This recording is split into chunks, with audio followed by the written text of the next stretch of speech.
massive big up to the stage, Marcus Beebe!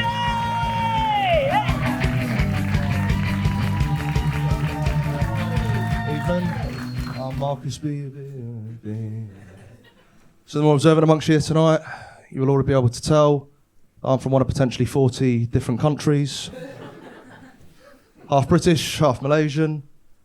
All right, no fans of Malaysia internet. Strange one, being Asian, you know, a number of times in my life people have tried to relate to me through my Asianness. A number of times in my life people have come up to me and said, hey, you Asian? And I'll say, yes.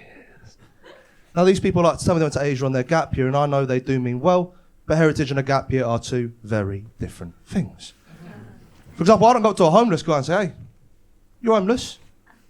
And the homeless guy says, yeah. And I say, well, because I've been to Glastonbury. Yeah, slept in a sleeping bag and everything. So it's my mum that's Malaysian, but my dad, he is white, like really, really, really white. And when I think back to my childhood, when I was 5 and he was 50. Good work, everyone. Yeah, my dad used to be in the RAF, the Royal Air Force, and that came in handy when I was a kid. You know, he used to spoon feed me as a child. He'd say, here comes the aeroplane. Then the PTSD would kick in. Flashbacks. Yeah, we always just hold hands in the shopping centre, but we had to stop all that when the pandemic started. Now, this was back in the 90s, you know, we're talking Britpop, New Labour, trust me, incredible time to be 6. And I was a bit of a geezer back then. You know, I used to drink on bongos by the pint. And in my manic sugared up state, I'd break free from my dad's hand, I'd try and run away, and I don't know if you've ever seen a white man chase a little Asian kid before. I mean, I've never seen it, but I have lived it.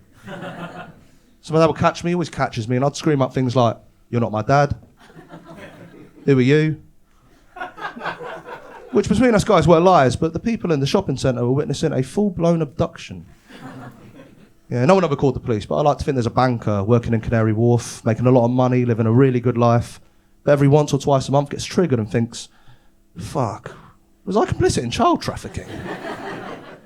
Yeah, but it's all good now, you know, I'm all grown up these days, we walk together, I still don't look like father and son, but more like work colleagues with very similar teeth. So education was really important growing up, shocker. But there was no pressure to become a doctor or a lawyer or a member of parliament, especially not a member of parliament. Because think about it, right? Have you ever seen a member of parliament that looks like this? Right, you can't be what you can't see, right? But I'm hoping the United Kingdom can be more progressive like in these other countries. Because I don't know if any of you knew this, but there's actually been 3 Asian presidents of North Korea. And I know some of you are thinking, oh, Marcus, what about the human rights record? It's about the journey, not the destination. So I've been getting into astrology recently, not the Western one, the Eastern one. I think it's a lot more direct. One woo, yes, we're in. I think it's more direct, right? Because you've got Year of the Dragon, Year of the Tiger, Year of the Ox, right? Pretty sexy stuff, right? Sexy stuff. Then you've got pig, rat, snake. So if you're single and looking for a red flag, it's coming right towards you. And me personally, I'm Year of the Monkey. And I think this checks out on every single level, right?